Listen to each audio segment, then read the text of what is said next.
The screaming started before the Romans reached the walls.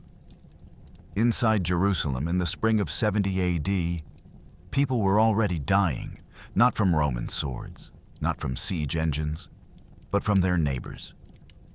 3 armed factions, each convinced it alone could save the Jewish people, were killing each other in the streets, burning each other's food, and executing anyone who whispered about surrender. The Romans hadn't touched a single stone. The city was consuming itself. Here is what makes this historically extraordinary. Titus Flavius Vespasianus arrived before Jerusalem with at least 60,000 of the most professional soldiers the Roman Empire could field. 4 veteran legions, auxiliary forces, and the full weight of Roman engineering. Inside the walls, the defenders had already burned the grain stores that could have fed them through years of siege. They had murdered their moderate leaders. They had fractured into 3 separate armies that despised each other with the particular intensity reserved for people who share a cause and cannot agree on anything else.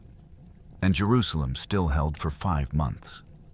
But here is the question historians have argued about for 2 millennia and never fully resolved.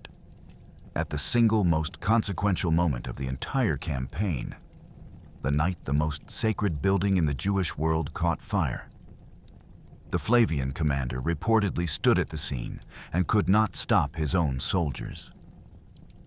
The Jewish historian Josephus, who was present, claims Titus ordered the fire extinguished and his troops simply ignored him. Most modern scholars find this account impossible to believe. Not because commanders never lose control, but because Josephus was writing under the patronage of the very emperor he was exonerating. Something happened at the Temple of Jerusalem in the month of August, 70 AD, that the surviving sources cannot agree on. And the disagreement matters, because it is the difference between an accident and an empire's deliberate choice. You will discover the engineering masterstroke that briefly swallowed weeks of Roman siege work. A mine packed with pitch and bitumen that collapsed an entire assault platform and came within a single night's desperate climb of forcing Titus to rethink the campaign entirely. You will discover the man who escaped the burning city in a coffin, made a 5-word request of the Roman commander, and accidentally preserved a civilization from extinction. And you will discover how the wealth stripped from Jerusalem's holiest building funded the construction of a structure that still stands in Rome today, visited by 6 million tourists every year, almost none of whom know what it cost. To understand how a city that had survived Babylon, Persia, and the Seleucids came to destroy itself from within, we need to go back 60 years before Titus arrived, and the precise moment Rome made the administrative miscalculation that made everything that followed inevitable. Rome had conquered many peoples. It had never quite conquered one like this. When the Roman Empire made Judea a formal province in 6 CE, its administrators imported the standard machinery of imperial governance: tax collectors, garrison troops, rotating procurators with extraction quotas, and the fundamental assumption that local populations would adapt to Roman norms as every other conquered people had. What Roman administrators either did not understand or chose not to accommodate was that the Jewish population of Judea was governed by a theological framework that made certain compromises not merely uncomfortable, but theologically prohibited. The daily sacrifice in the Jerusalem temple was offered partly on behalf of the Roman emperor, a gesture of accommodation that satisfied Roman political requirements without requiring Jewish worship of Roman gods. It was the kind of subtle compromise that could sustain an empire's peace indefinitely. But the moment Roman administrators transgressed into the sacred dimension of Jewish life, placing statues, diverting funds, or violating the temple's sanctity, they discovered that no accommodation was available on the other side of that line. For 6 decades, this tension was managed poorly, but managed. A succession of procurators extracted taxes, triggered riots, offended religious sensibilities, and generally maintained the grudging stability that empires mistake for contentment. Then, in 64 CE, Rome appointed Josias Florus to govern Judea. Josephus, whose account of the war constitutes the primary source for virtually everything we know about it, describes Florus with contempt that needs to be read with awareness of the historian's own biases. Josephus blamed the war's worst outcomes on Jewish extremists and Roman administrators simultaneously, a framing that served his complex dual loyalties to both Rome and his people. His portrayal of Florus as purely venal is hostile testimony. But what Florus actually did in 66 CE aligns with Josephus's characterization in its consequences. The procurator seized 17 talents from the temple treasury, claiming imperial necessity. When Jerusalem's residents responded with public mockery, passing baskets through the crowds to collect coins for the impoverished governor, Florus unleashed his soldiers on the Upper Agora, the city's wealthiest commercial district. What followed was not a riot suppression. Contemporary accounts document that more than 3,600 people were killed. And among the dead were residents holding Roman equestrian status, citizens whose specific legal protections under Roman law superseded provincial authority. And this single detail was catastrophic beyond the massacre itself. Killing Roman equestrian citizens without trial or process violated the fundamental compact of Roman citizenship. It removed the single most powerful argument available to Jerusalem's moderate leadership, that cooperation with Rome offered protection under Roman law. After the Upper Agora massacre, that argument was simply ash. The formal declaration of revolt, when it came, was not a battlefield act. It was a liturgical one. At the suggestion of Eleazar ben Ananas, the temple authorities ceased the daily sacrifice offered on behalf of the Roman emperor. Not an army mobilized, not a garrison attacked, just a prayer stopped.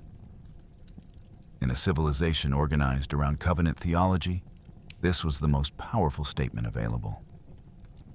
Rome's sovereignty is not recognized here. Rome's first military response transformed an uncomfortable revolt into an existential confrontation. Cestius Gallus, the legate of Syria, marched on Jerusalem with a full legion and was routed at the pass of Beth Horon in late 66 CE.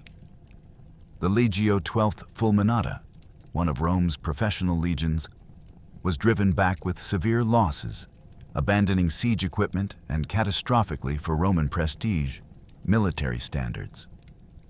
For the rebels, this was intoxicating and deeply misleading. It confirmed what the most radical voices had argued. Rome could be beaten. A provisional revolutionary government formed. Coins were struck. A nation declared itself. What the rebels did not understand was that Cestius Gallus was not Rome's answer. He was merely the first one. The man Nero sent to replace him would reshape an empire, and the son he brought along would destroy a world. Titus Flavius Vespasianus the Elder was not glamorous. He came from no ancient patrician family, claimed no mythological ancestry, possessed no connection to the founding heroes of the Republic. What he had was an unbroken record of military competence in Britain, in Germany, in the eastern provinces, and an emperor desperate enough for capability to overlook everything else. Vespasian's strategy for subduing the Jewish revolt demonstrated the methodical intelligence that had made him useful to multiple emperors.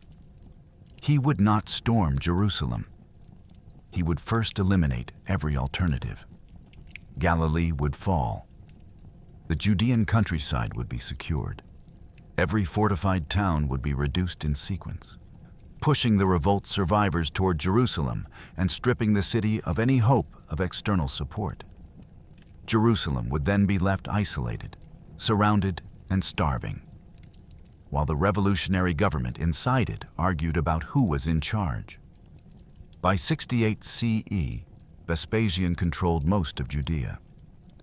the historian Josephus, captured at the 47-day siege of Jotapata, where he surrendered to the Romans after what he describes as a mass suicide pact among his remaining troops, had attached himself to the Roman command. He would observe the rest of the war from that vantage point and spend the remainder of his life writing about it.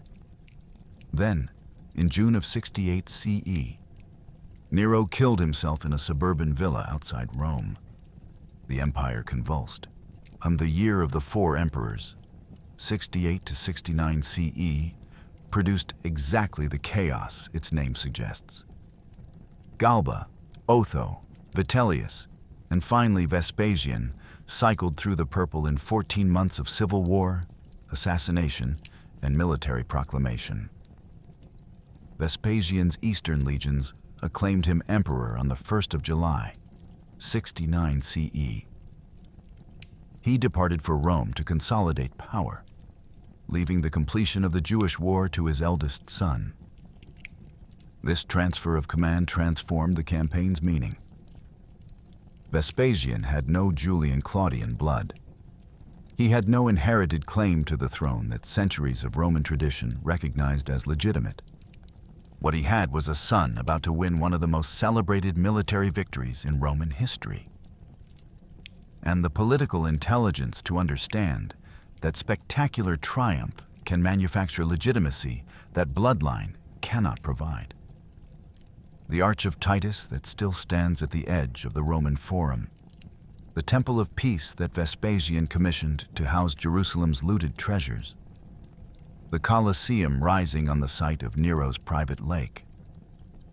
These were all Flavian legitimacy projects, and every one of them was funded by what was about to happen to Jerusalem. The destruction of the temple was not merely a military objective. It was the founding event of a dynasty. Titus Flavius Vespasianus, the younger, was 30 years old when he assumed command in the winter of 69 to 70 CE. Suetonius, in his collection of imperial biographies, describes him as graceful and dignified, as well as muscular and handsome, adding that the abilities evident in his youth had grown more remarkable with age.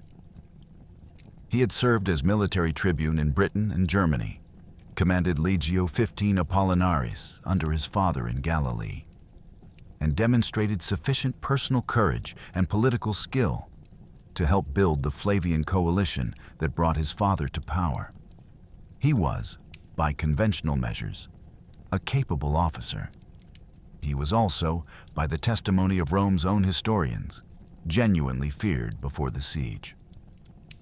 Suetonius does not soften it. It was prophesied quite openly that he would prove to be a second Nero.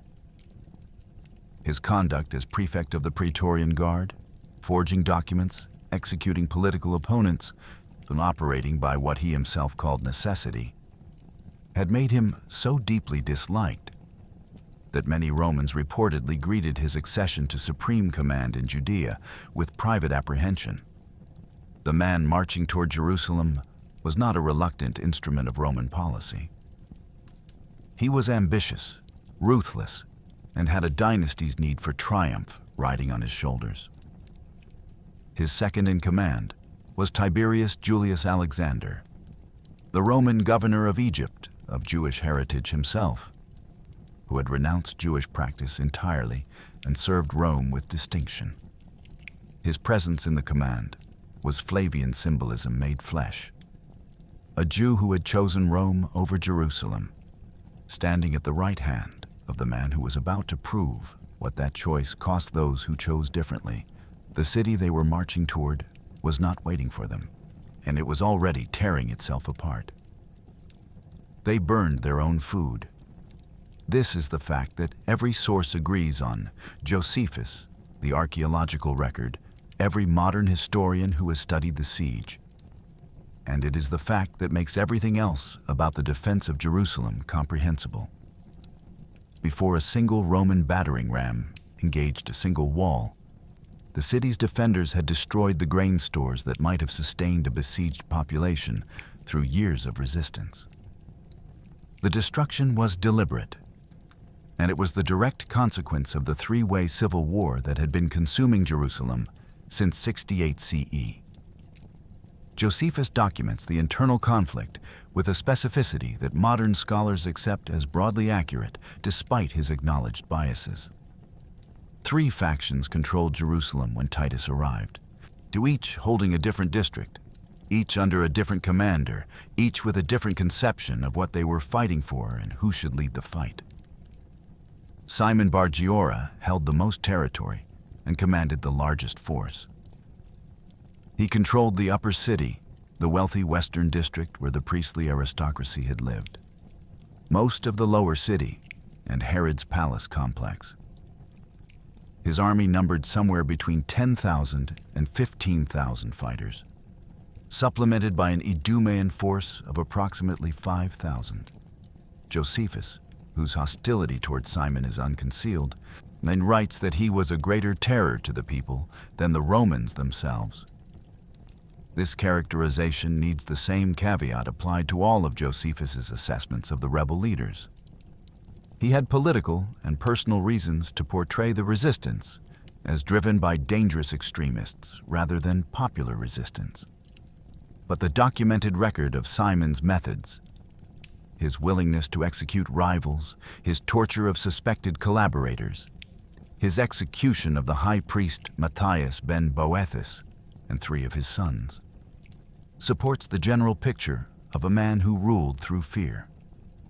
His coins bore the inscription, "Redemption of Zion."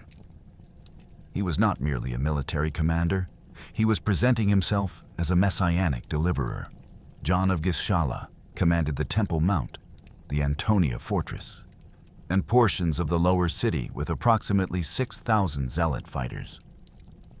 He was Josephus's personal nemesis. The two had clashed directly and repeatedly when Josephus commanded the defense of Galilee.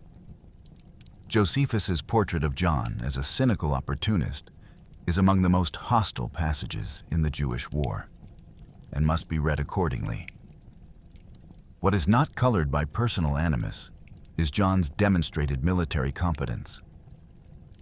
The engineering achievement he would deploy against Roman siege works would be the single most impressive tactical moment in the entire defense. Eleazar ben Simon occupied the most symbolically charged but physically smallest territory, the inner courts of the temple itself, with approximately 2,400 elite zealots. His position inside the sacred precinct gave him a leverage his numbers alone didn't justify. It also made him a target. On the first night of Passover in 70 CE, John of Gischala moved. His forces exploited the festival's traditional opening of the inner temple gates to worshippers to smuggle armed men past the threshold, overwhelm Eleazar's guards, and massacre a significant portion of his faction. 2 of the 3 armies became one, at least nominally. Simon Bar Giora and his forces in the upper city remained entirely separate, entirely hostile, and entirely unwilling to subordinate themselves to joint command. The grain burning emerged from this 3-way competition. Each faction moved to deny its rivals access to the city's food reserves, and the cumulative result was that all 3 denied themselves. Josephus records that the stores destroyed would have been sufficient to sustain the city for years. Instead, Jerusalem entered Titus's siege already in the early stages of starvation, its defenders already weakened by months of internal fighting, its civilian population caught between 3 armed factions, and an approaching Roman army. There is one documented moment of genuine cooperation among the factions, and the timing reveals everything about the internal logic of Jerusalem's defense. When Titus arrived and began constructing his siege camps, a combined force from the rival factions launched a simultaneous sally against Legio X, while its soldiers were unarmed and building their camp on the Mount of Olives. They attacked across the Kidron Valley, caught the Romans in a genuinely dangerous moment, and, according to Josephus, required Titus's personal intervention to repel. The 3 factions managed to cooperate exactly once. They did it against unarmed engineers. The attack demonstrated what unified command might have achieved. It also demonstrated, by its singularity, that unified command was not something Jerusalem's defenders were capable of sustaining. 3 days before Passover. The timing was not coincidental. Titus marched on Jerusalem in early April of 70 CE, knowing precisely what the Hebrew calendar meant for the city's population. Passover was one of the 3 annual pilgrimage festivals that Torah law required observant Jews to celebrate in Jerusalem. Thousands had been arriving for weeks, from communities across Judea, from the diaspora cities of the Mediterranean, from every town and village that could send pilgrims to the holy city for the festival. They were already inside the walls or approaching them when the Roman legions established their perimeter. Once the siege lines closed, those pilgrims were sealed in permanently. They had traveled to Jerusalem to commemorate the liberation from Egypt and found themselves trapped inside a city that would become, over the following 5 months, a more complete imprisonment than Egypt had been. Jerusalem's population, already swollen with refugees from Vespasian's methodical campaign through the north, expanded further with every arriving pilgrim. Historian Magen Broshi estimated the city's normal population at around 80,000. Jonathan Price's range extends considerably higher. Whatever the true number, by the time Titus completed his encirclement, the population consuming a food supply already partially destroyed by internal faction fighting was larger than it had ever been in the city's peacetime history. The legions deployed with the professional efficiency that made Roman armies formidable in siege operations as well as open battle. 3. The 5th Macedonica, the 12th Fulminata, and the 15th Apollinaris established camps on Mount Scopus to the northeast, where they could observe the city's northern walls and control the main approach route. The 10th Fretensis crossed the Kidron Valley and positioned itself on the Mount of Olives to the east, directly overlooking the Temple Mount. And this eastern camp placement gave the 10th a commanding view of the temple complex and the city's sacred core. A position of psychological as well as tactical significance. The choice of the northern approach was dictated by topography. The Kidron Valley to the east and the Hinnom Valley to the south and west provided natural defensive barriers substantial enough to make assault from those directions prohibitively costly. The north was the city's geometric vulnerability, the sector where the walls could be reached across accessible terrain. Titus concentrated his force there accordingly. Before he could properly begin, the siege nearly ended before it started. Josephus records that Titus conducted a personal reconnaissance with 600 cavalry to survey the northern defenses, a decision that reflected the aggressive personal style that his soldiers admired and his commanders occasionally found alarming. Jewish defenders launched a sudden ambush during the reconnaissance, cutting off Titus from his main body of riders. The situation was genuinely dangerous. Josephus states that Titus personally killed 12 opponents in the fighting that followed, though this specific claim carries the familiar caveat applicable to ancient military biography. It is Josephus's testimony, possibly shaped by the conventions of heroic narrative.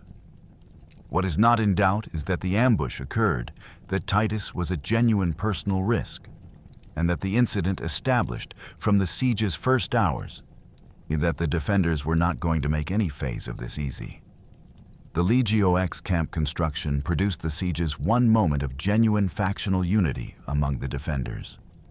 All 3 factions, who had been burning each other's food, executing each other's partisans, and fighting for control of the city's districts, launched a combined attack across the Kidron Valley against Legio X's unarmed engineers.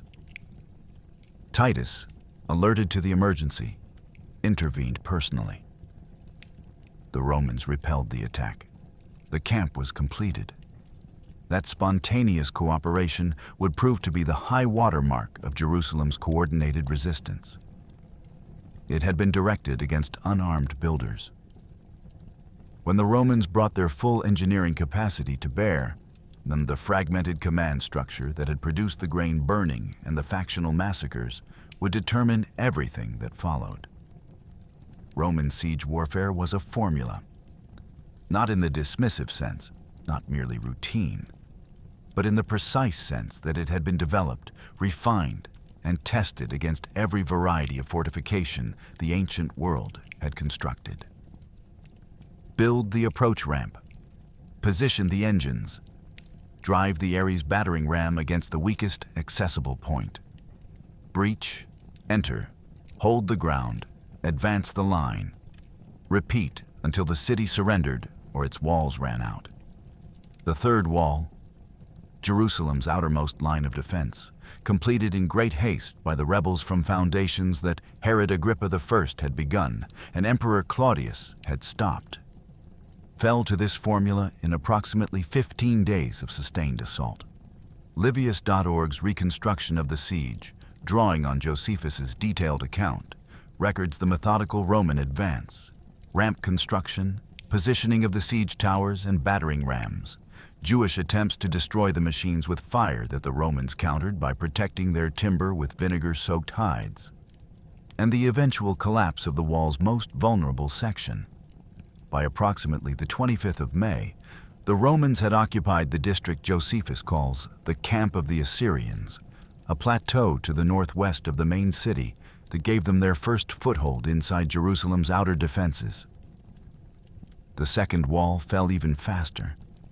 Within 5 days of the third wall's breach, the battering rams had found purchase in the second wall's structure and opened a gap, and the speed was consistent with what Roman commanders expected. A methodical advance, wall by wall, compressing the defenders into progressively smaller territory, draining their strength and their options with each contraction. Then the formula stopped working, and the nature of what this siege actually was became clear.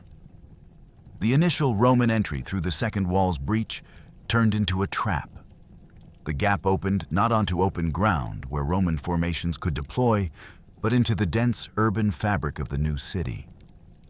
Commercial lanes barely wide enough for 2 men to walk abreast, buildings rising on either side to heights that turned the streets into channels, rooftops that defenders could reach and Romans could not. Then the World History Encyclopedia's account of the siege captures what happened. The breach was narrow enough that only 2 or 3 men at a time could attempt the withdrawal when the ambush began. Defenders fired from rooftops, emerged from side streets, and systematically dismantled the Roman formation that had pushed through the gap. The soldiers who had entered found themselves cut off from the main force, surrounded in urban terrain that negated every advantage their training and equipment provided, and forced to retreat back through the same narrow breach they had entered, sustaining casualties throughout. The tactical reversal was not catastrophic. The Romans regrouped, demolished the wall more completely to allow a wider re-entry, and established control of the new city without further major difficulty. None but what the second wall disaster communicated to Roman commanders was consequential and sobering. This city would contest every meter. Every house in Jerusalem was a potential defensive position. Every street was a potential killing ground. The rate of advance that had worked against Jerusalem's outer walls would not work against its interior. Titus shifted strategy from assault to attrition. He also sent Josephus to the walls. The former commander of the Jewish defense of Galilee, now writing history under Flavian patronage, now accompanying the army that was destroying the city where he had been born, was deployed as a negotiator. He spoke to the defenders in their own language, appealing to them in the name of pragmatism and survival, urging them to recognize the impossibility of their situation and accept terms. His appeals failed completely. A second attempt, using apparent Jewish defectors as intermediaries, also achieved nothing and briefly boosted defender morale when it was recognized as a deception. Josephus was visible from the walls as the living symbol of accommodation. the man who had commanded Jewish resistance, survived, surrendered, and ended up standing beside Titus. His presence communicated, more clearly than any military demonstration, what Rome expected and what refusal meant. The direct assault approach was finished. What followed would take longer and cost more in human suffering than any battle tactic. The circumvallation wall was among the most extraordinary engineering projects in the Roman military's history, and its purpose was entirely about preventing a human being from finding food. A continuous line of stone and compacted earth, approximately 5 miles, 8 kilometers, in total circumference, encircling the whole of Jerusalem in a complete ring. Every gate sealed, every valley approach blocked. Every path by which a desperate person might slip through darkness and reach the surrounding countryside closed. Josephus records the construction completed in 3 days. Modern scholars, including HistorySkills.com's careful assessment, question whether 3 days was physically possible given the scale of the work. This timeline may reflect Josephus's tendency to compress impressive feats into dramatically satisfying durations. What is not in question is that the circumvallation was built, that it functioned, and that its effects on the population inside Jerusalem were immediate, total, and catastrophic. To build it, Titus ordered every tree felled within 15 kilometers of the city. Josephus notes that the siege left the landscape as bare as virgin soil. The orchards, vineyards, and agricultural infrastructure that had surrounded Jerusalem for generations stripped to stumps. The timber fed into the wall that was sealing the city's population into die. The transformation of the surrounding landscape from living agricultural terrain into raw construction material was its own statement about what Rome intended. The circumvallation served 2 distinct purposes, and the second was as deliberate as the first. The wall's logistical function, preventing food from reaching the city, was straightforward. The wall's psychological function was prosecuted with a specific cruelty that Josephus documents without visible discomfort. Prisoners caught attempting to escape or to forage for food outside the walls were crucified in full view of the city's defenders. Josephus records the rate at up to 500 per day. Livius.org, drawing on the same account, adds the detail that Roman soldiers amused themselves by nailing their victims in different postures. When the scale became practically unmanageable, insufficient wood for crosses, insufficient space for the bodies, Titus discontinued the practice, but not before the site had been sustained long enough to accomplish its intended effect. Inside Jerusalem, anyone who might have considered attempting to leave now understood what waited outside the walls. The famine inside accelerated into systematic horror within weeks of the circumvallation's completion. Josephus describes food prices reaching levels at which residents reportedly exchanged entire fortunes for a single measure of grain. Rebel faction members moved through the city conducting what amounted to organized confiscation, moving house to house, searching for hidden stores, leaving the families they visited to starve on whatever they had failed to find. The archaeological record has produced a haunting physical correlate to these descriptions. Excavations near the western wall of the Temple Mount revealed a small cistern containing 3 complete cooking pots and an oil lamp, sealed and undisturbed. Researchers have interpreted this find as evidence of people hiding in Jerusalem's underground drainage system to eat in secret, cooking below street level because the smell of food above ground could bring armed men to take it. Among those trapped inside were the Passover pilgrims, who had arrived 3 days before the siege lines closed. They had come from communities across the ancient world to celebrate a festival whose central narrative was liberation from captivity, and they found themselves sealed inside a starving city with no means of escape. The holiday that commemorated passing over became a passage into something for which the Torah had provided no preparation. There were also those desperate enough to attempt escape despite everything.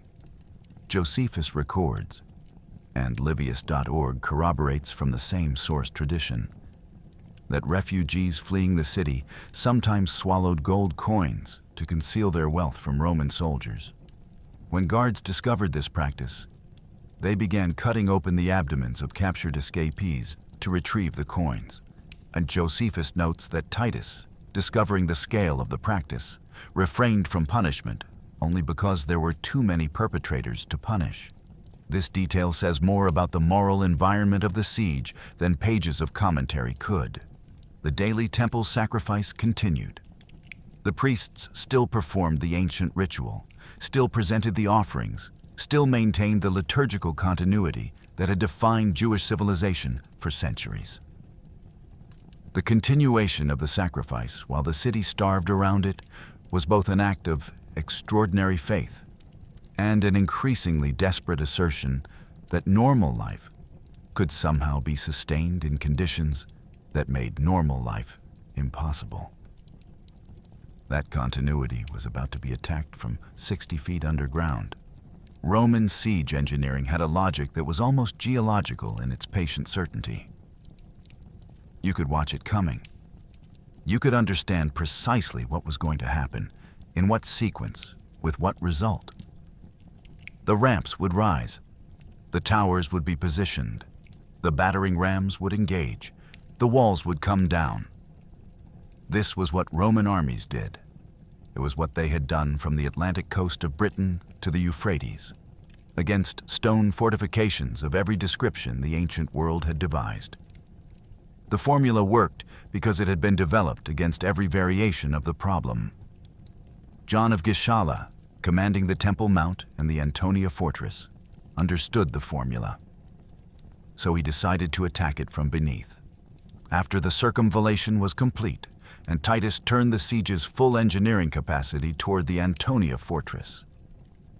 The massive Herodian structure at the Temple Mount's northwestern corner, whose fall was the prerequisite for any assault on the temple itself, Roman engineers began constructing 4 assault ramps targeting the Antonia's defensive walls. The project was not small. Wood was now genuinely scarce.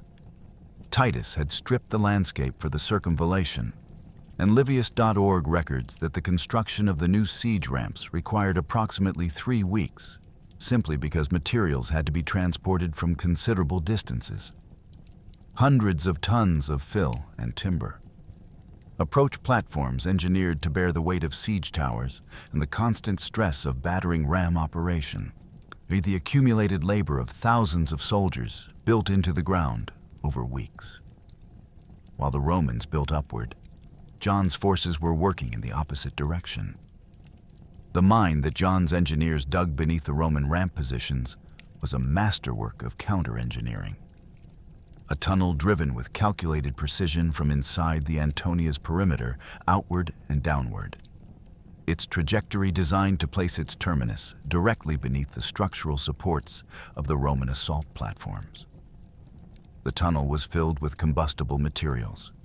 Timber, bitumen, pitch, packed against the underground supports in sufficient quantity to produce a catastrophic structural failure when ignited. John waited. His engineers waited. The Romans completed their ramps. The heavy siege engines moved into position for what was expected to be the decisive assault on the Antonia. The rebels ignited the mine. The ground opened. Weeks of Roman engineering dropped into the earth in minutes, the assault platforms collapsing into the void the fire had created beneath them. A simultaneous Jewish sortie attacked 2 additional siege towers, destroying them by fire.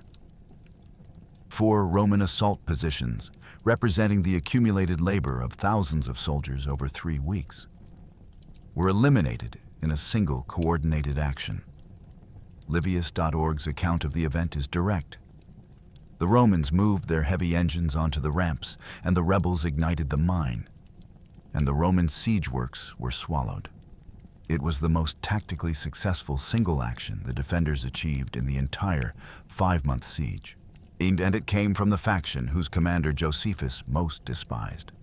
The Roman response was disciplined silence, followed by a decision that changed the assault's character entirely. On approximately the 24th of July, a group of soldiers, Livius.org places the number at around 24, launched a night assault on the Antonia that bypassed the destroyed ramp positions entirely. No engines, no platforms, just men with climbing equipment moving in darkness against stone walls whose guards, according to Josephus, they found asleep. The soldiers reached the top, killed the sleeping guards, and sounded a trumpet. The signal brought the assault force forward. After 10 hours of close-quarters combat the following day, according to Livius.org's account, the Romans had driven the defenders from the Antonia. Titus ordered the fortress razed to its foundations, every stone removed. The rubble cleared to create an assault platform across the entirety of the space the Antonia had occupied. The fortress that had dominated the Temple Mount's northwestern approach for a century was demolished in days to create the staging ground for what came next. There was one more development, documented by Josephus and confirmed by Livius.org, that carried a weight entirely separate from military significance. Around the 14th of July, approximately a week before the Antonia's fall, prisoners brought to the Roman lines told their captors that the priests in the temple had been forced to interrupt the daily sacrifices, the continuous ritual offering that had been performed without cessation for centuries, that represented, in Jewish theological understanding, the ongoing relationship between God and his people at their most sacred place. The cessation had been caused not by Roman action, but by the siege's practical realities. The priests were running out of the animals and materials the ritual required. For people whose entire civilization was organized around the temple's functioning, the stopped sacrifice was not a logistical note. It was a sign. And in a city that had been reading signs for months, looking for evidence of divine intention in every development of the siege, the silence of the temple's daily offering landed with the weight of a theological verdict that no military commander had delivered. With the Antonia gone and the temple platform exposed, Titus faced the question that would outlast the siege by 2,000 years. What do you do with the most sacred building in the world when it is also your military obstacle? The Temple Mount of Jerusalem was not simply a large religious building. It was the architectural expression of the covenant between God and the Jewish people. The specific place where heaven and earth were understood to meet, where the divine presence resided, where the entire theological infrastructure of Jewish civilization had been concentrated in stone and gold for nearly 6 centuries. It was also, by late July of 70 CE, the last major fortified position standing between Titus and total victory over the revolt. These two facts could not be reconciled, and how Titus chose or failed to reconcile them is the question that has generated more scholarly argument than any other single decision of the siege. The military situation first. The temple's walls were extraordinary by ancient engineering standards. Roman battering rams that had reduced the outer walls of Jerusalem in weeks made no significant impression on the temple's foundations. WarfareHistoryNetwork.com records that the individual stones were too thick, too precisely fitted for the rams to find the gaps and fissures they required for effective operation. Titus ordered direct assault, legionaries storming the walls without the benefit of engines. And this produced not only casualties, but the capture of Roman military standards, the ultimate indignity in Roman military culture. The defenders demonstrated in this phase a tactical creativity that the Romans had not fully anticipated. The Jewish fighters lured Roman soldiers onto the temple's outer colonnaded walkways by appearing to retreat, then ignited the colonnade from which they had just withdrawn. The image of Roman soldiers caught in a structure on fire, visible from both sides, was simultaneously a defensive success and a preview of the incendiary dynamics that would define the siege's climax. Josephus records that Titus convened a council of his senior commanders to decide the temple's fate. His account of what was decided at that council is one of the most contested passages in the entire Jewish war. Josephus claims Titus ruled that the temple should be preserved, that its magnificence would serve as a monument to Roman power and imperial moderation, and that destroying such a structure would be an act unworthy of the civilization that had conquered it.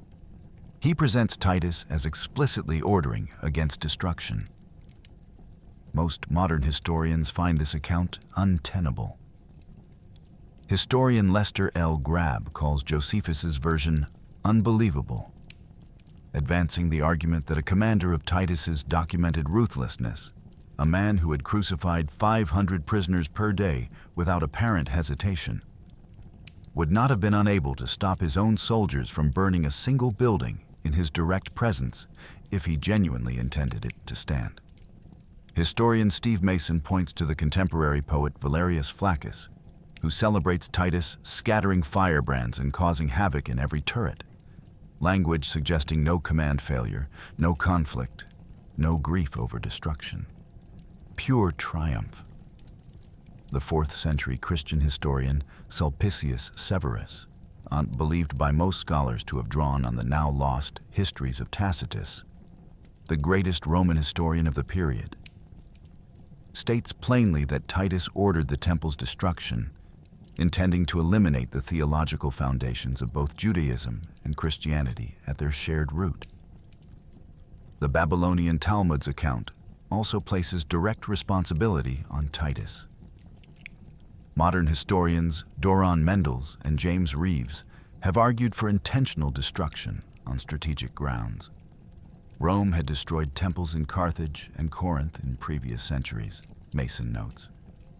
And there is no record that Titus expressed guilt about those destructions either. Historian Martin Goodman, whose careful scholarship of this period commands wide respect, acknowledges the Josephus version is not physically impossible. Fire in a July siege in a city full of burning structures could theoretically spread beyond any commander's immediate control. But the scholarly weight sits heavily against a narrative that Josephus wrote under Flavian imperial patronage, submitted to Titus for review, and received 62 letters of confirmation from the imperial family endorsing his accuracy. Josephus had every professional and personal reason to produce the version that made Titus look best. The uncertainty is genuine and unresolvable with the surviving evidence. Any account that tells you with confidence which version is correct is offering you more certainty than the sources permit. What is documented is the aftermath. 6,000 women and children were taken prisoner in the court of the Gentiles during the fighting for the temple platform, according to Livius.org. Roman legionaries, after the fire, sacrificed to their military standards in the Holy of Holies, the innermost sanctuary that Jewish law permitted only the high priest to enter, and only once per year. The temple treasury was looted before the fire consumed everything recoverable. The sacred vessels were cataloged for the journey to Rome, and the building that had defined a civilization for 6 centuries was gone. On the 9th day of the Hebrew month of Avi, which fell in the first days of August in 70 CE, the Second Temple of Jerusalem was destroyed by fire. The date carries a weight that no historical account entirely explains, and no coincidence entirely accounts for. The First Temple of Jerusalem, built by Solomon and destroyed by the Babylonian king Nebuchadnezzar in 586 BCE, had been destroyed on the same Hebrew calendar date. Josephus records this coincidence with specific emphasis. The Talmud preserves it as theological testimony of divine intention, however understood. The fast of Tisha B'Av, the 9th of Av, has been observed annually by Jewish communities across the world ever since, making this the longest continuously observed commemoration of a specific historical event in recorded human history. Whether the date's repetition is understood as divine judgment, as the kind of historical coincidence that accrues theological interpretation over time, or as a detail attached to the event in retrospect, the fact of its dual occurrence across 656 years is not disputed. Josephus's account of how the fire began is precise in its description and problematic in its implications. An anonymous Roman soldier, described as acting without staying for any orders, and without any concern or dread upon him at so great an undertaking, and being hurried by a supernatural impulse, seized a burning brand and hurled it into the northern chambers of the sanctuary. The fire caught immediately. Josephus claims that Titus, informed of what was happening, rushed to the scene and demanded the fire be extinguished, and that his orders had no effect. The soldiers pressed forward. They threw more material onto the flames. Josephus writes that there was as much use arguing with the Roman troops as there was with the fire itself. This is the version of events that reached history. Josephus completed the Jewish war by approximately 75 to 79 CE, submitted the manuscript to Titus for review, and received the endorsement of the imperial family. Titus, by Josephus's own account, confirmed its accuracy. What this endorsement tells us is not that the account is true, but that it was acceptable. To the man who had commanded the siege, to the dynasty whose legitimacy rested on the victory it described. The version that survived was the version that served Flavian interests. The alternative accounts are consistent in their direction, if not their specific claims. Sulpicius Severus, drawing most scholars believe on Tacitus's lost histories, records deliberate destruction ordered by Titus himself, with the explicit goal of eliminating the theological infrastructure of both Judaism and the nascent Christian movement. Valerius Flaccus's celebratory poem, written within Titus's lifetime, praises him in language that conveys no guilt, no lost battle against insubordinate soldiers, no tragedy of a commander overruled by his own troops' fury. The Babylonian Talmud's tradition places responsibility on Titus directly. Modern historians who have studied the question carefully, Mendel's, Rives, Mason, Grab, have generally concluded that Josephus's exculpatory account is the least credible of the available versions. What is documented beyond the fire's disputed origin is documented abundantly. The legionaries sacrificed to their military standards in the Holy of Holies, the innermost chamber that Jewish law restricted even to the high priest, except on a single annual occasion. The temple treasury, accumulated over centuries of donations from Jewish communities across the Mediterranean world, was stripped before the fire consumed what it couldn't. The great menorah, the table of showbread, the silver trumpets, the sacred objects that had stood in the temple's sanctuary since its construction, were cataloged for transport to Rome, where they would become the centerpieces of the Flavian triumph. Titus had his victory. The building was gone. The date was the 9th of AV, and the question of whether Rome had destroyed the temple or Rome's soldiers had destroyed it against Roman orders has been debated every year since. On the fast day that commemorates it, by late August of 70 CE, 5 months into a siege that had already consumed more Roman lives and resources than anyone had estimated, the geometry of resistance had compressed to its final form. Simon Bar Giora and John of Gischala, the two surviving rebel commanders who had spent the previous 2 years in brutal competition for control of Jerusalem, now held only the upper city. The wealthy western plateau, protected by its own wall system and the towers of Herod's palace, was all that remained of Jerusalem's military resistance. Titus offered terms. The offer's substance and the rebel leader's response, as Josephus records them, reveals something about both sides, and Simon and John reportedly proposed that they be allowed to withdraw with their followers into the desert, to surrender the city in exchange for their lives and freedom. They asked, in essence, to walk away.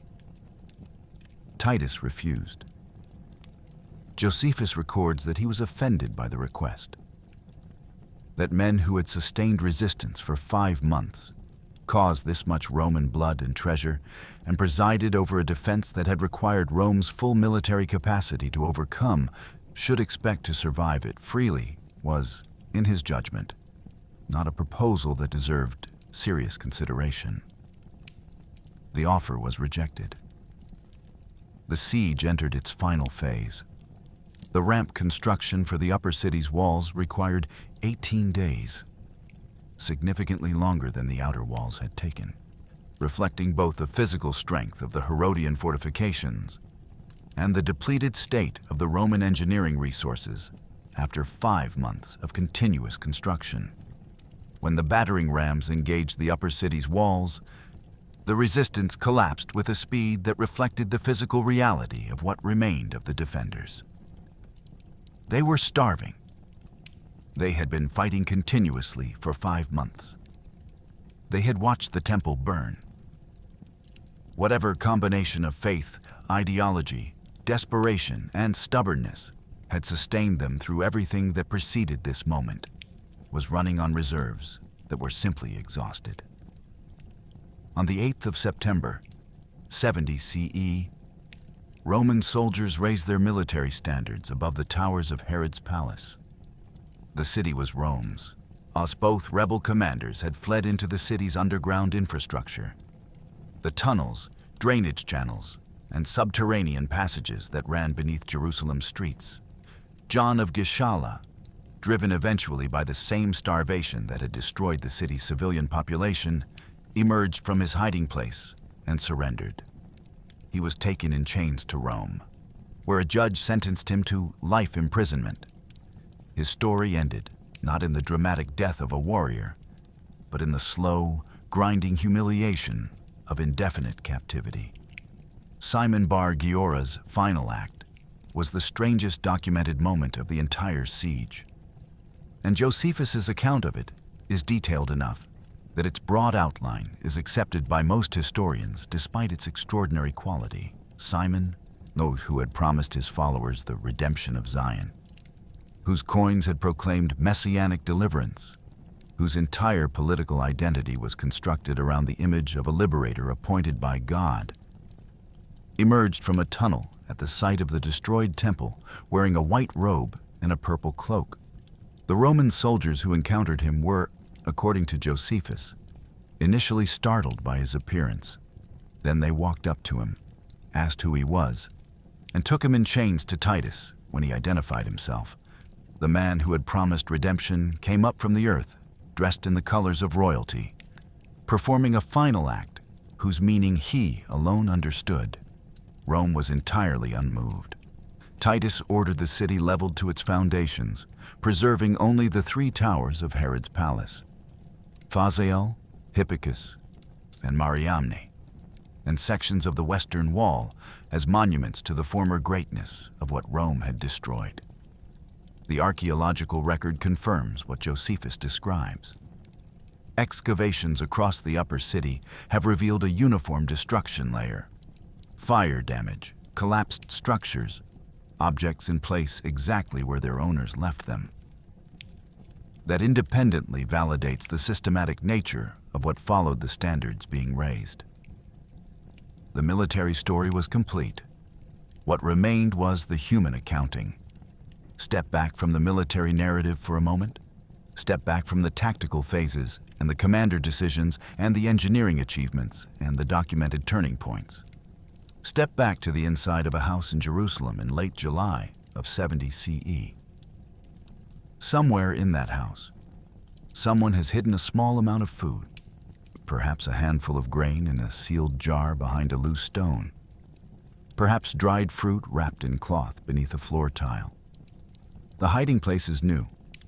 Whatever they had stored before was taken by the faction inspectors who came through 2 weeks ago. Men with weapons who searched the rooms methodically and took everything they found. The family has not eaten properly in weeks.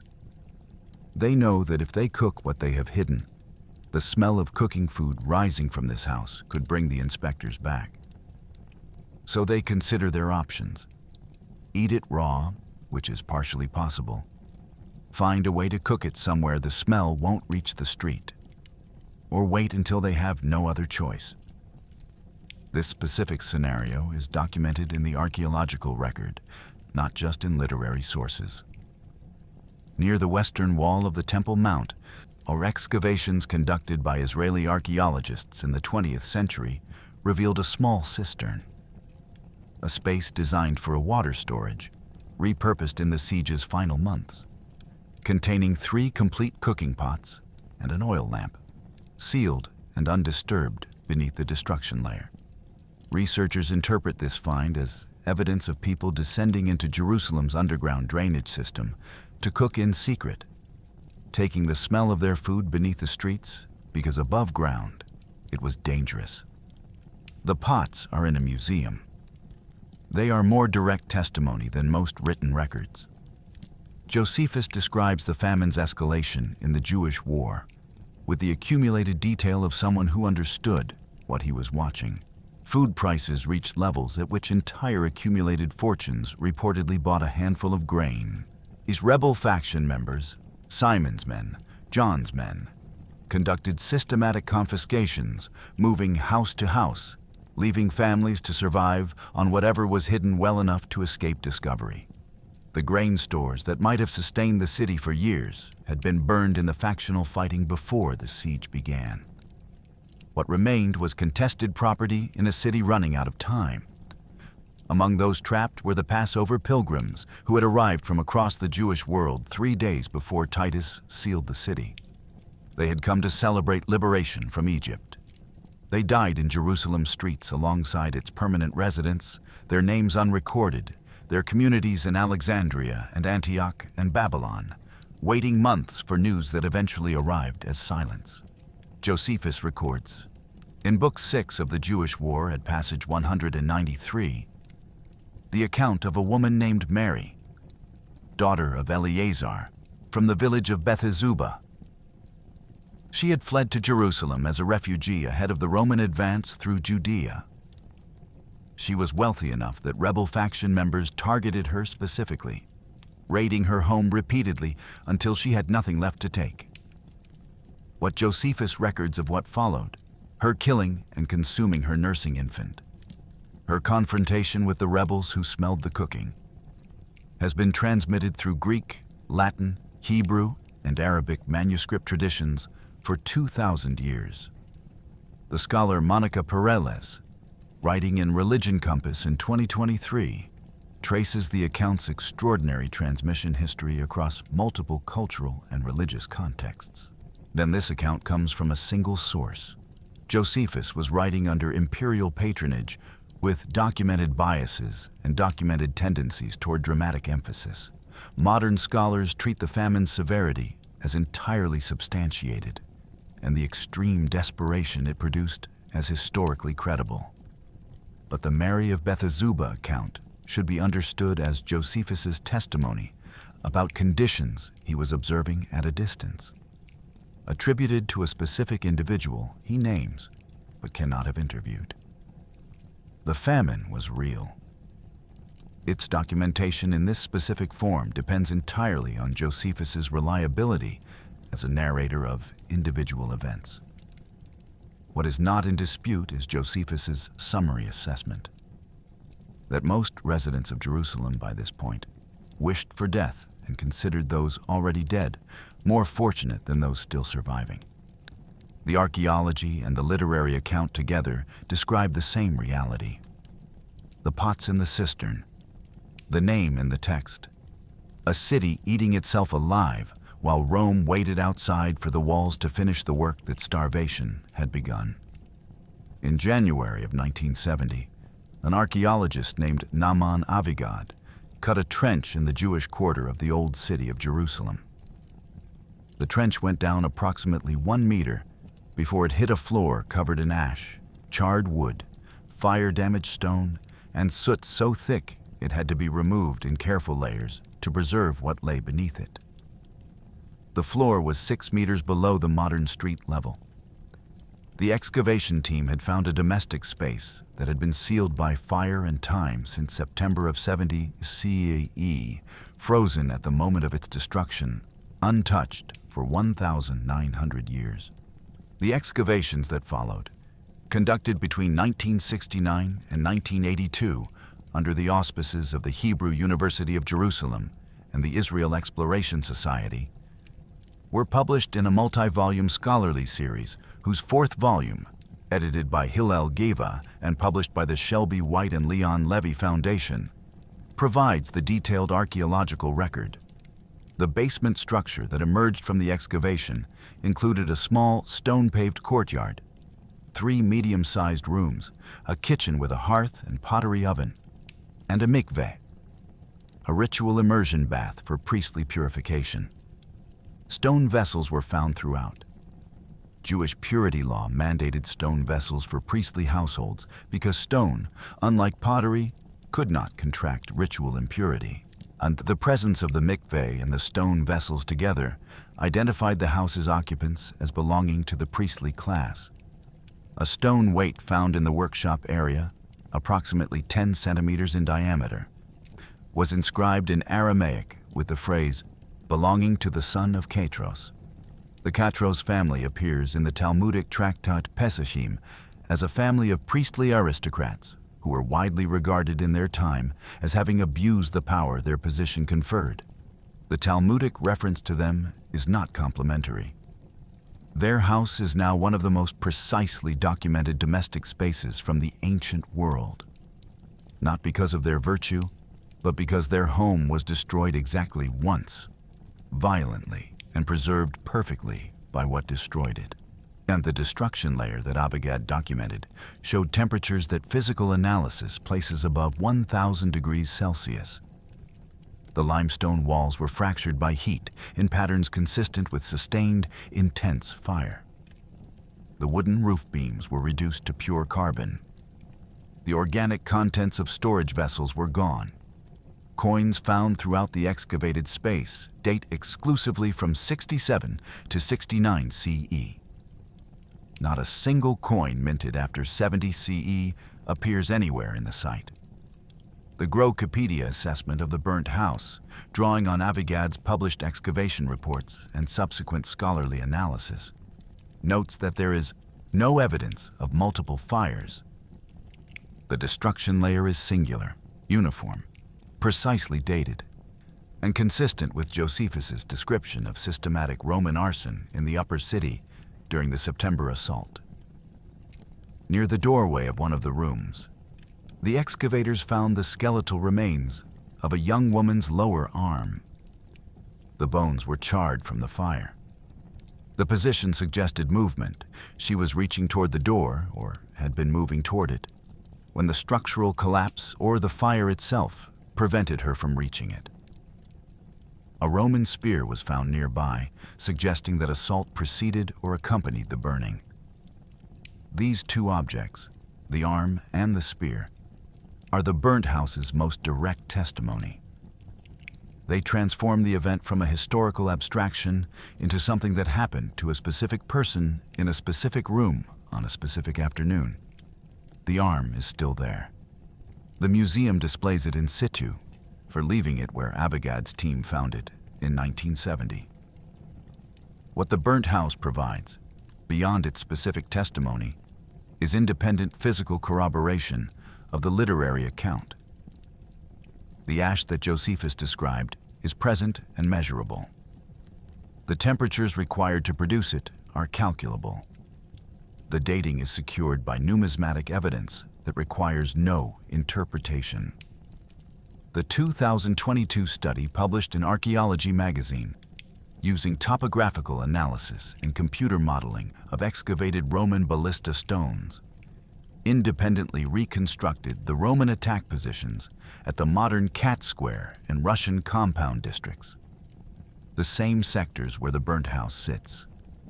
The physical evidence and the literary account converge on the same event from different evidentiary directions.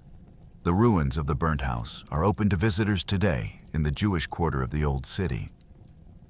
Most of the crowd in that neighborhood is at the Western Wall, 2 minutes walk away. The two sites are the same event, seen from different distances. While the battering rams moved and the mine collapsed and the famine consumed the city's civilians, the most consequential act of the entire siege was being conducted at night by a man inside a wooden box. Johanan ben Zakai was the preeminent Pharisee sage of his generation, a student of Hillel, the first scholar to receive the formal title of rabbi as an institutional designation rather than a general honorific. The holder of the elevated title Rabban, meaning our teacher, that placed him at the apex of Jewish scholarly authority. He had spent decades studying and transmitting the oral Torah tradition that the Pharisee school maintained alongside the written law. He had students across Judea. He had intellectual standing that transcended the factional politics consuming the city. He also had, by the siege's middle months, a clear-eyed assessment of Jerusalem's military situation that the zealot guards on the city's gates were killing people for expressing. The Talmud's account of his escape, recorded in Tractate Gittin at passage 56a, is among the most widely transmitted narratives in Jewish literature. Livius.org, which handles ancient sources with appropriate skepticism, notes that the Talmudic version contains a chronological problem. It identifies Vespasian as the Roman commander Johanan met, when Titus was actually in command of the siege by the time the escape most plausibly occurred.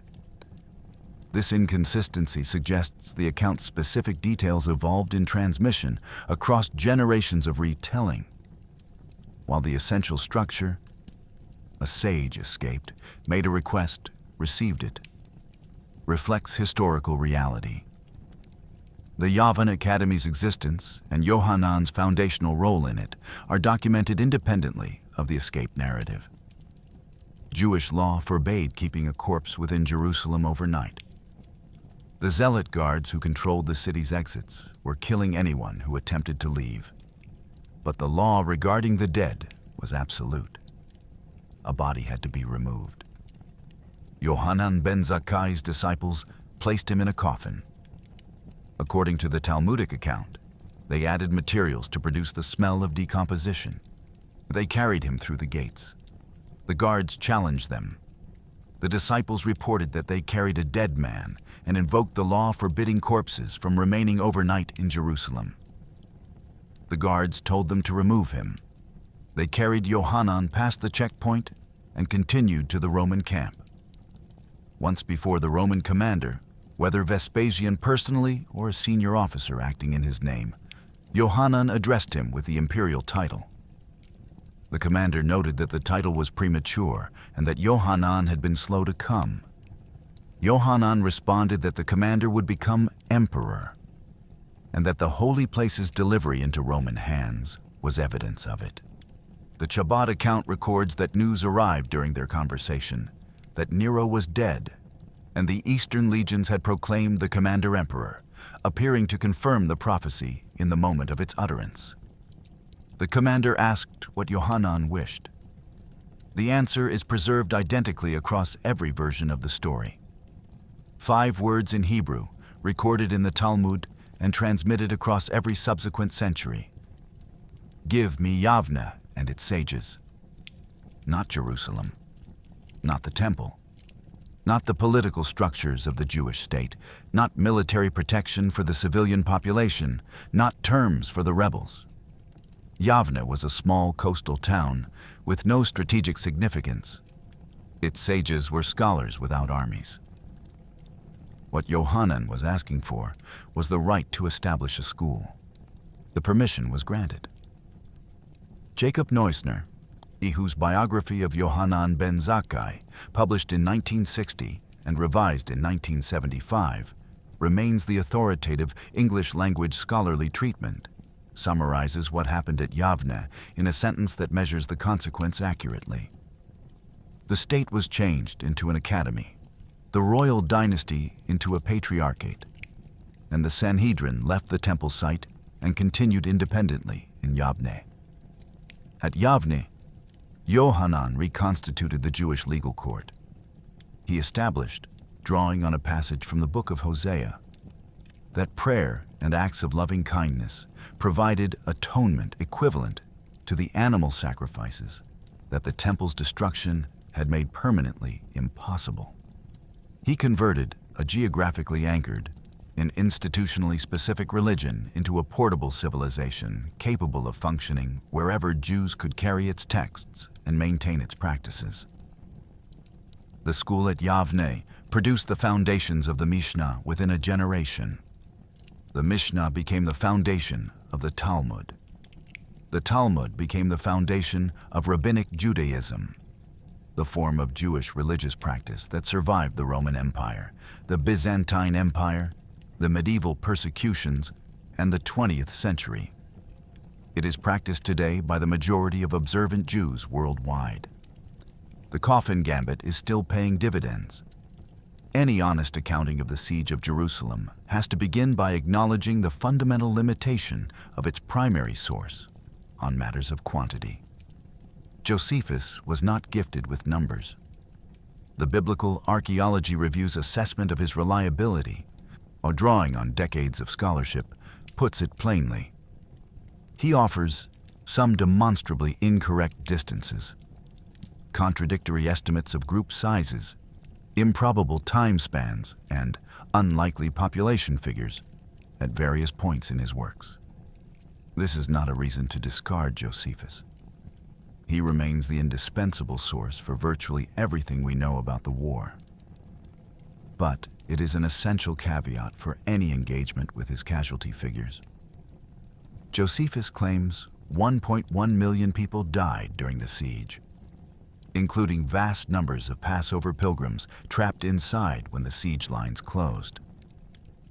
Tacitus, whose account survives in fragmentary form, writes that 600,000 people were besieged. Modern scholars examine these figures and find them impossible. Jonathan Price, in his scholarly study Jerusalem Under Siege, published by Brill in 1992, notes that approximately 1 million people lived in all of Palestine at the time of the revolt. Sizable Jewish populations survived throughout the region after the war. The arithmetic does not permit Josephus's figure, and the scholarly consensus is uniform in rejecting the 1.1 million as a significant exaggeration consistent with ancient military historiography's rhetorical conventions. What we can say is that the death toll was catastrophic and the scale of human destruction genuine. What we cannot recover is the actual number. The figure of 97,000 captives, survivors taken by Rome following the city's fall, is treated with considerably more credibility by modern scholars. It aligns more closely with what the Roman sorting and processing of survivors would plausibly have produced, and it is accepted by many historians as a more realistic reflection of what remained after the siege. What happened to those 97,000 people is documented with a specificity the overall death toll lacks. The elderly and infirm were killed. Josephus records this occurred against Titus's orders. Another exculpatory claim that carries the same credibility issues as his account of the temple fire. Younger survivors were sorted. The tallest and most physically impressive young men were selected for display in the triumph in Rome. Those over 17 were enslaved across the empire or executed in the provincial arenas. Children were sold. The economic dimension of 97,000 enslaved people was significant enough to generate independent documentation. The slave markets of the Mediterranean were so flooded by Jewish captives from the Jerusalem campaign that the price of Jewish slaves reportedly fell below the cost of a horse. The poet Martial, writing in Rome in the years following the siege, makes a casual literary reference to a Jewish slave of his own, from Jerusalem destroyed by fire, treating the origin as a familiar cultural marker for his Roman audience. A tombstone found at Puteoli, near Naples, commemorates a woman named Claudia Astor, identified explicitly as a captive from Jerusalem. These two individual traces, a poet's offhand reference and a carved stone, represent among the few physical survivals of the 97,000. The Flavian dynasty managed the destruction's economic and symbolic dimensions with characteristic efficiency. The Temple of Peace, commissioned by Vespasian and completed in 75 CE, housed the sacred vessels, the menorah, the table of showbread, the silver trumpets, turning looted religious objects into architectural legitimacy props. The construction of the Colosseum, begun in approximately 70 CE on the site of Nero's private lake, was funded by the Jerusalem campaign's spoils and built in part by the labor of Jewish captives. Vespasian's Fiscus Judaicus imposed a permanent institutional humiliation. Every Jew in the Roman Empire was now required to pay 2 drachmae annually to the Temple of Jupiter Capitolinus in Rome, the exact amount they had previously paid as a voluntary contribution to the temple in Jerusalem. The payee had changed. The amount was identical. The message was permanent. The numbers, in the end, tell us less than the individual names do. 1.1 million is a rhetorical gesture toward incomprehensible scale. Claudia Astor's tombstone in Puteoli is a person. In the summer of 71 CE, a full year after Jerusalem's fall, the streets of Rome hosted a procession that Josephus describes in the 7th book of the Jewish War in extraordinary detail.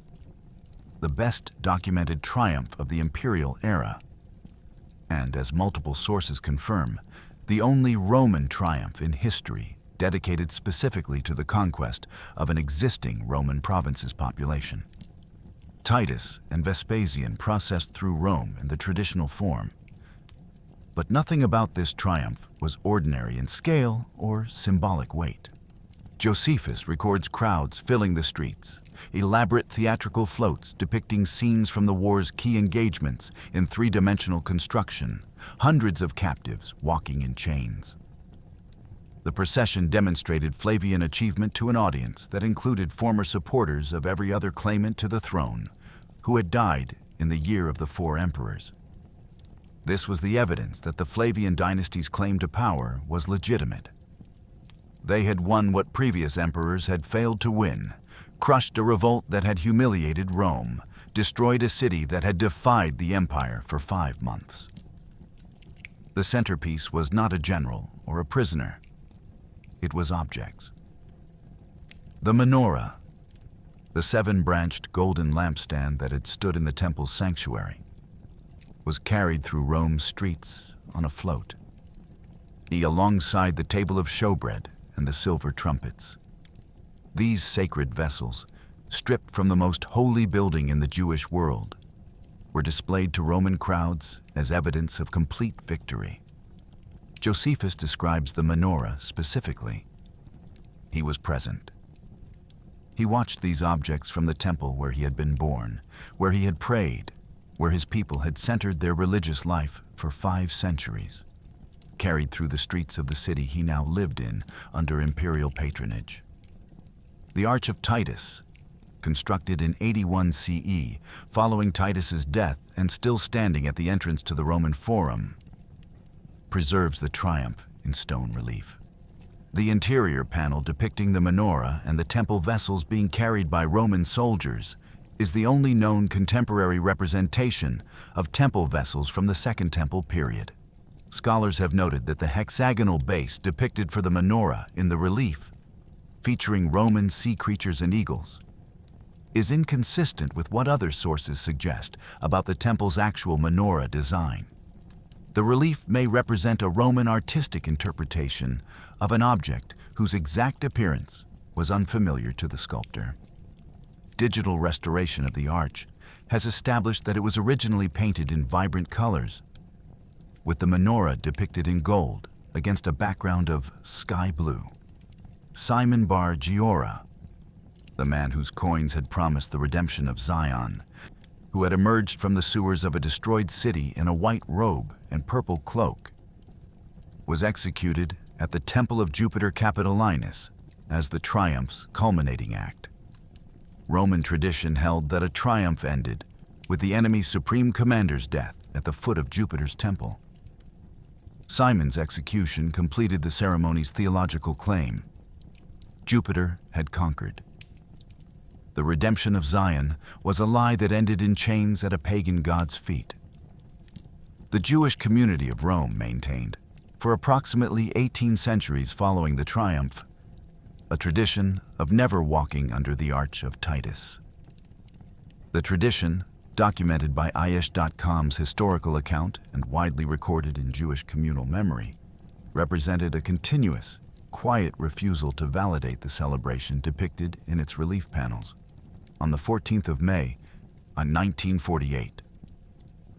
The night the State of Israel was declared, the Jewish community of Rome held a procession through the arch, passing under the menorah relief and walking out the other side.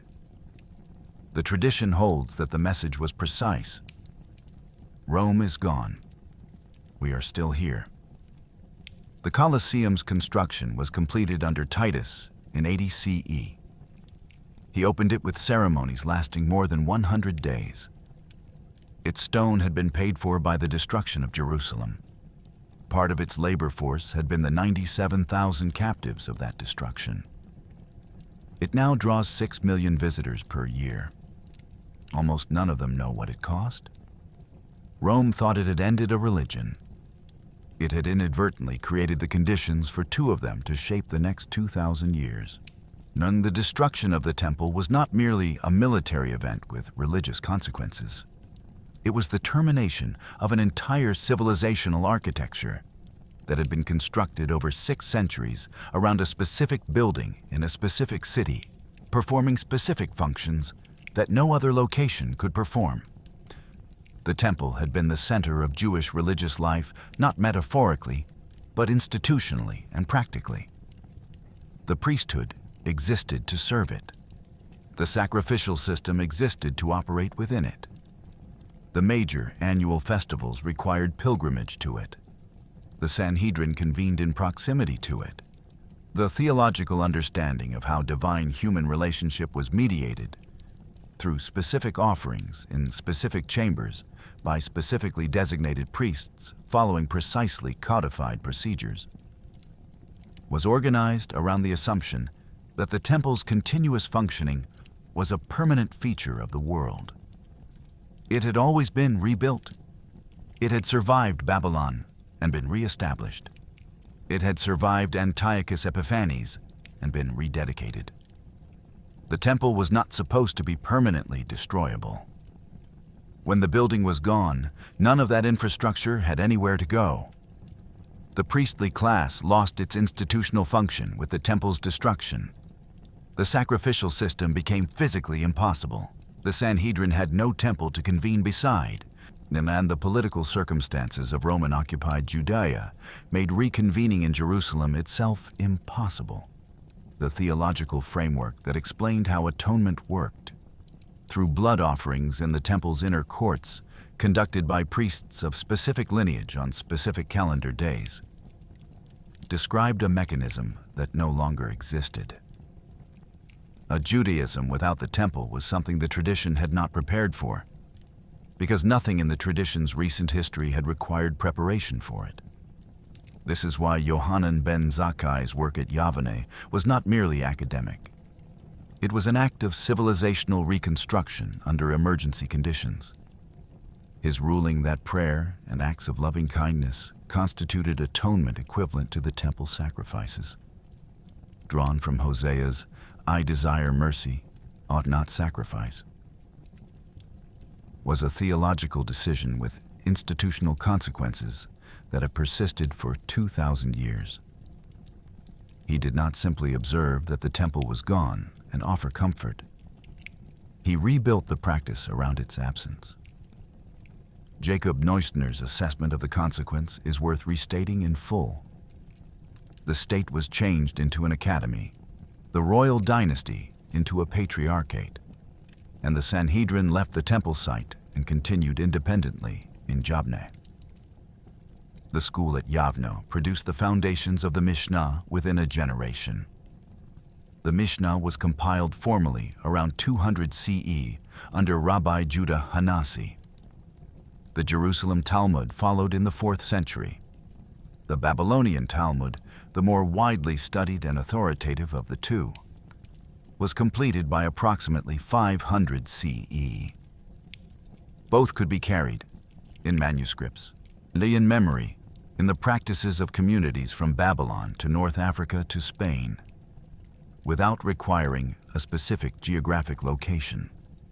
Historian Steve Mason's description of the Jewish War as perhaps the most influential non-biblical text of Western history points to the paradox. The book that Josephus wrote under Flavian patronage to justify Rome's destruction of Jerusalem became, by its survival, part of the documentation on which Jewish and Christian historical consciousness was built.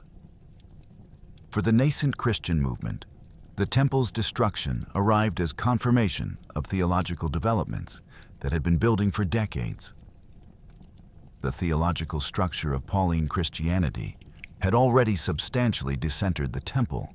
The sacrificial atonement that Jewish law required was superseded, in Paul's framework, by a mechanism that operated independently of the temple's physical presence.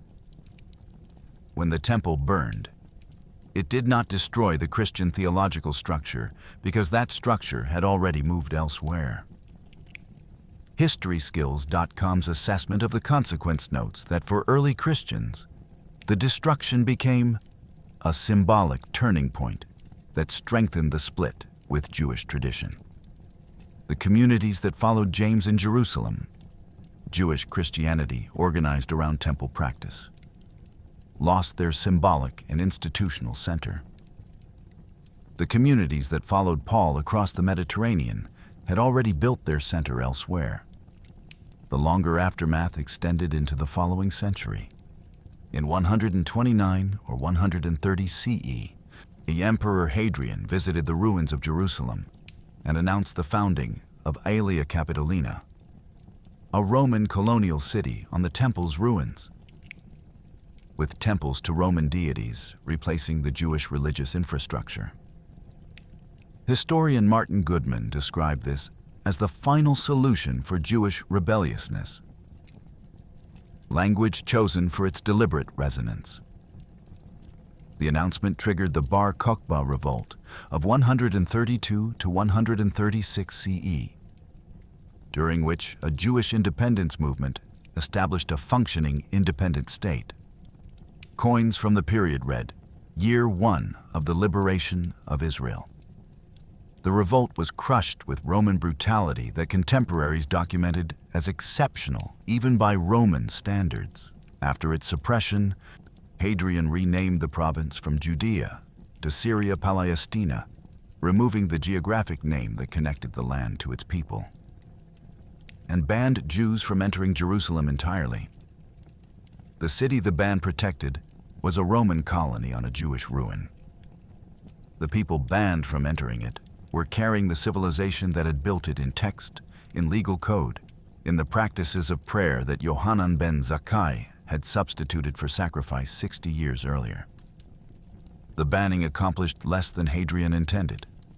The carrying accomplished more than Johanan could have imagined. Military historians who include the siege of Jerusalem in their syllabi do not do so because it was tactically innovative in the way that Cannae or Marathon were tactically innovative. Titus was, as UNRV Historical Resources assessment of his generalship notes, an able military commander who applied known siege techniques and strategies with success. The siege was largely a learning experience for the future emperor, and his energetic leadership was marred by bouts of inexperience. This is a measured assessment of a campaign that took 5 months against a divided, starving city, using the most powerful military force the ancient world had assembled. The siege is worth studying not because of what Rome did, but because of what the defenders did to themselves. The grain burning stands as the siege's decisive event, and it happened before the siege began. 3 factions, each controlling resources the city needed to survive an extended Roman investment, destroyed those resources in the process of trying to deny them to each other. And the result was that all 3 destroyed the city's capacity to resist. Josephus records the tradition that Titus reportedly said the factions were doing more damage to Jerusalem's defense than his siege engines.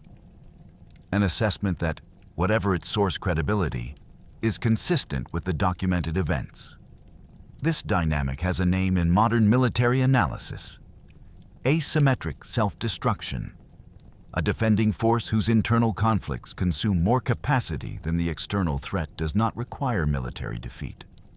It requires only that its opponent be patient. Titus was patient. He built a circumvallation wall. He waited. The famine that the grain burning had made inevitable did Roman work without requiring Roman soldiers to take casualties. The mine beneath the Roman ramps represents the siege's most instructive counter-engineering achievement. John of Giscala's forces collapsed weeks of Roman construction in minutes, using materials that were available inside the besieged city.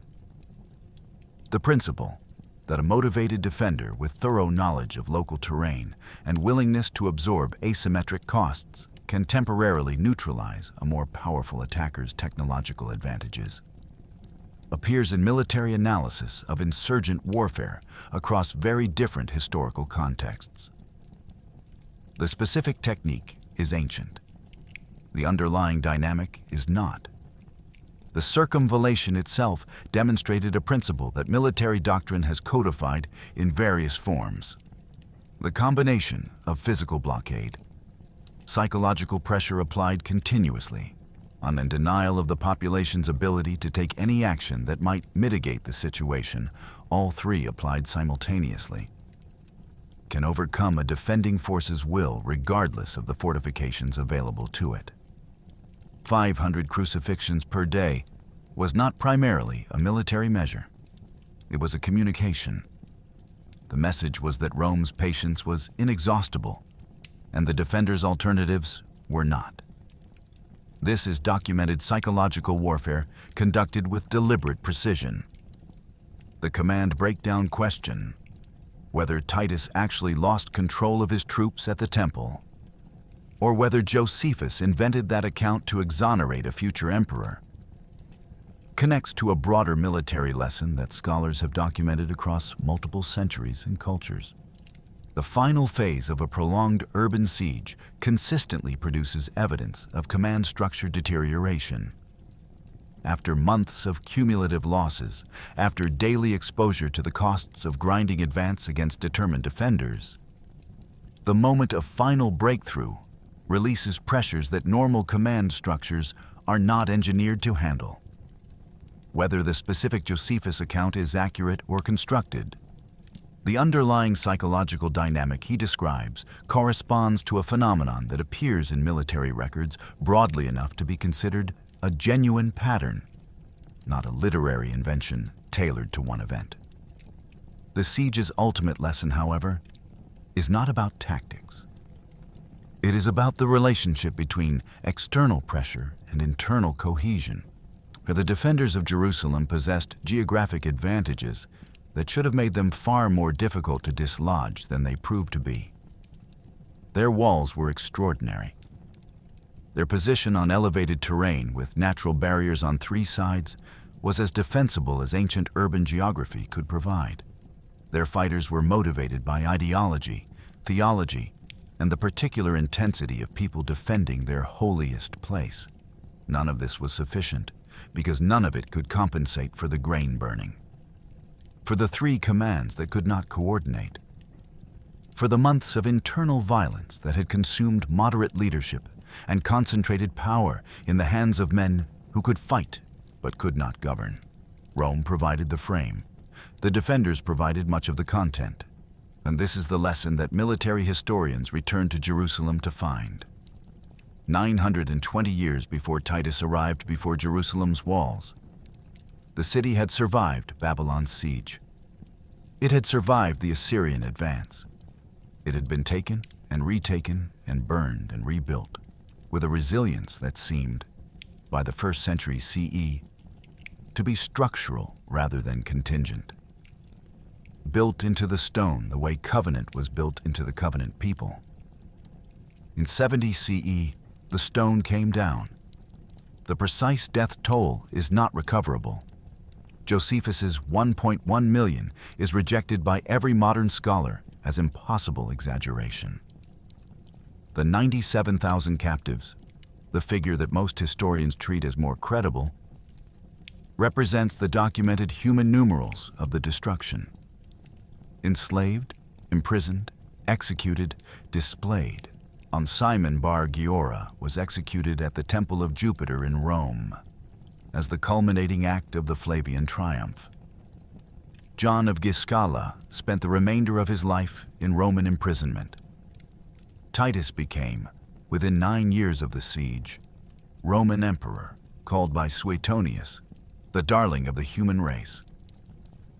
A transformation from the man Rome had once compared to Nero that ancient commentators found genuinely mysterious. He died at 41 in 81 CE, barely 2 years into his reign. Josephus wrote his history under imperial patronage, produced several more major works, and died around 100 CE, his books surviving because the Christian communities who found his Jewish war theologically useful preserved them through the centuries. The Arch of Titus still stands at the entrance to the Roman Forum, or the relief of the menorah is still clearly visible in its interior panel. The western wall still stands in Jerusalem's Old City, its massive Herodian foundation stones rising from the Temple Mount platform that Titus had cleared to stage his final assault. Every year, on the 9th of Av, Jewish communities fast. They fast for the temple. They fast for Jerusalem. They fast for a building that stood for nearly 6 centuries and burned in a single night. The fast has been observed for 1,954 years. It has outlasted the Roman Empire. It has outlasted every empire that rose in Rome's place. It continues. The burnt house is open to visitors in the Jewish quarter. The arm is still in the doorway. The coins still end at 69 CE. The walls are still black. A Tisha B'Av is not ancient history for the people who observe it. It is a living wound maintained by choice, because memory was the one thing the siege could not take. The temple's physical vessels ended in the Flavian triumph, paraded through Rome and installed in the Temple of Peace. The temple's meaning, what it represented, what it pointed toward, what it demanded, was carried out of Jerusalem in a coffin by a man who asked for a school. That school produced the Mishnah. The Mishnah produced the Talmud. The Talmud is still being studied in synagogues and academies and homes and online by more people today than studied it in 70 CE. The Colosseum stands in Rome, visited by 6 million tourists who mostly do not know what paid for it. The Western Wall stands in Jerusalem, visited by 3 million pilgrims who know exactly what it cost. That difference between what Rome remembered and what Jerusalem remembered, between what empires build and what peoples carry, is the measure of the siege that the casualty figures cannot capture, the architectural monuments cannot contain, and 2,000 years of history have not resolved. Rome won. It built its triumph in stone and gold, and the organized humiliation of a defeated civilization. The defeated civilization outlasted the triumph. Sometimes that is the most important military fact of all.